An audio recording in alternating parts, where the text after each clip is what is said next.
Greetings, and more greetings to you, good people. My name is DJ Holly, and welcome to Point 5 Creative Studios. Chitubu che content, chitubu chisingapwi, chitubu chinonwiwa nemunhu wese, chitubu chakavhenekwa chikaongororwa nana mazvikokota kunzi chitubu ichi chiri healthy. Chine content yakachena yanofanirwa kunge chiconsumwa nemunhu akaita kunge iwewe. So if you are here for the first time, please hit the subscribe button and the notification bell so that you don't miss out on any exciting content uploaded. Right, nyaya yasvika pakashata manje, zvinhu zvacho zvaoma, last number. Amenoti tinopona here this time kana kuti tinorongedza mabhegi tomhanyira padheni. Ndiri kuona tiri kudzoka takamarembedza chete handiti vane pakashata. So ndisandapinda munyaya ndanayo nhasi, ndangoti kana une business raunaro rauda kushambadzirwa, ndibate namba dzangu ndo dziri kubuda pasi apa. Handitika kana uine nyaya yaunayo yauda kuripota, ndibate futi pasame number ipapo. Handitika ndichitenda Blawidzo, thank you very much for sending me video clip ira. Handitika as you all know, South Africa yakuenda kuma elections and ma campaigns ari kutanga. Vanhu vakawanda vari kukampena vachishandisa zvinhu zvakasiyana siyana. Vamwe vari kuti vada kutora ivhu, vamwe vari kuti vada kudzinga maforeigners, especially Mazimbabweans, vamwe vari kuti vada kudzinga varungu.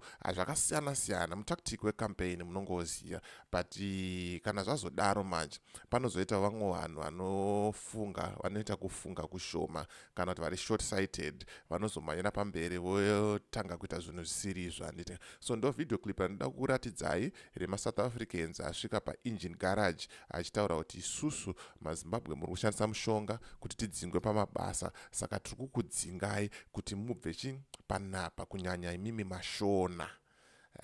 Pakashata handiti.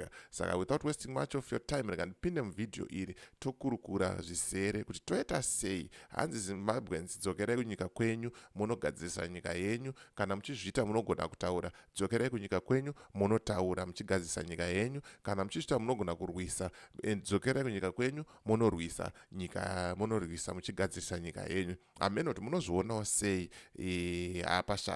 Pashata handitika. So it's a comment section and let me know what you think, kuti bo here zvaakuitika izvi. Ko iyo nyika yedu ichanakawo here, zvichazofamba sei mawana handitika. Saka let me get into the clip tisati musengo yakawanda handitika. Tionesane kuti haofa, but pashata baba. Pashata.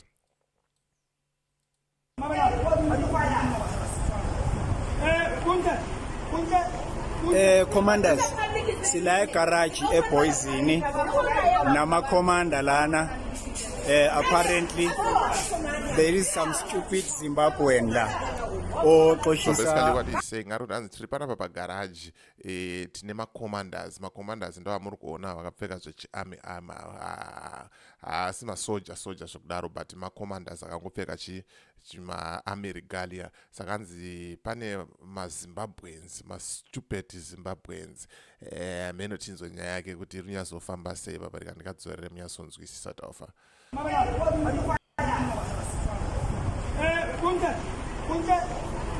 Commanders sila garage eBoysini nama commander lana.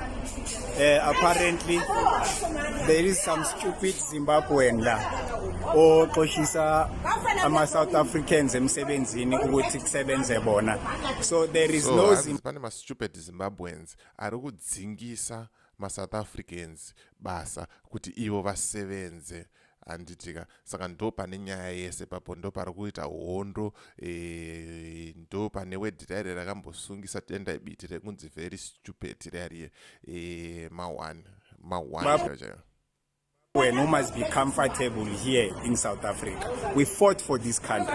This is our country. This is our South Africa. We owe these people nothing. If they know how to work, if they know how to be vocal, they must go back to their stupid Mnangagwa in Zimbabwe and be vocal in their country, not here.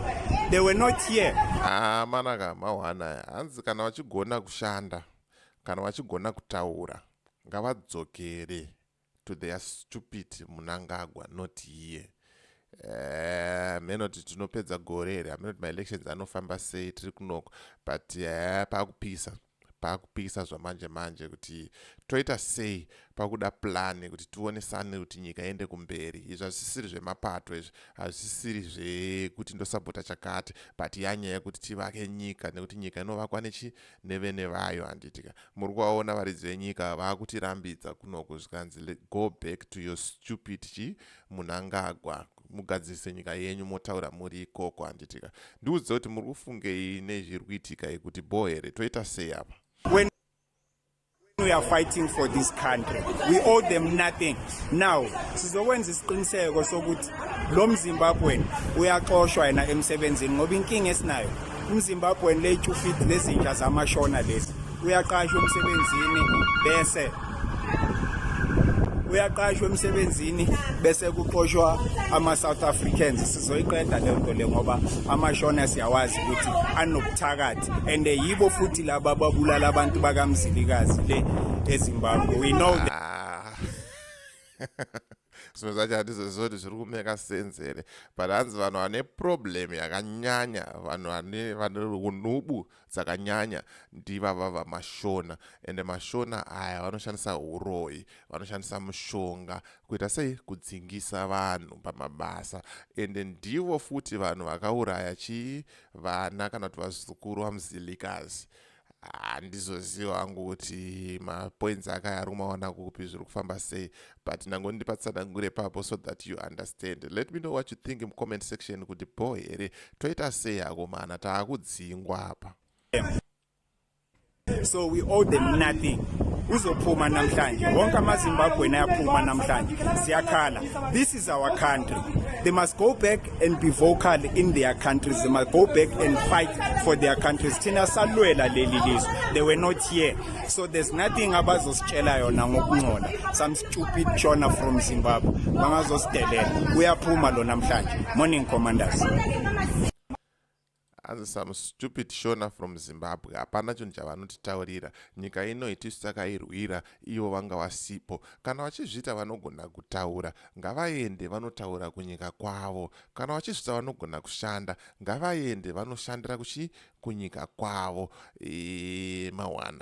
Mawana menoti munomaonawo semashoko ari kutaurwa nemacommanders paSouth Africa. Chiitiko chaitika nhasi makuseni, vari kufamba mumaworkplace vachidzinga maZimbabweans.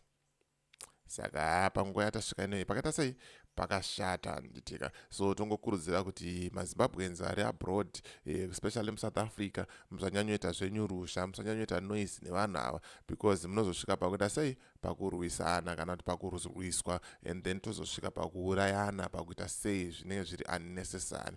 The best way is for us just to move, totsvaga imwe location yekuti munowanda tiri ikoko, todzoka kana situation yaita sei yambodzikira. Handitika so ndonyaya yanga ndanguya nayo zvamanje manje, ndingokunzwisaiwo ndikuratidzewo kuti aiwa chabvondoka futi paSouth Africa. Vari kutaura kuti maZimbabweans ngaita sei ngaadzokere anotaura kunyika kwavo, kana vachizvita vanogona kutaura vanotaura kunyika kwavo. Handitika so as for me DJ Holly and the rest of the crew behind the scenes, tikuti bye for now.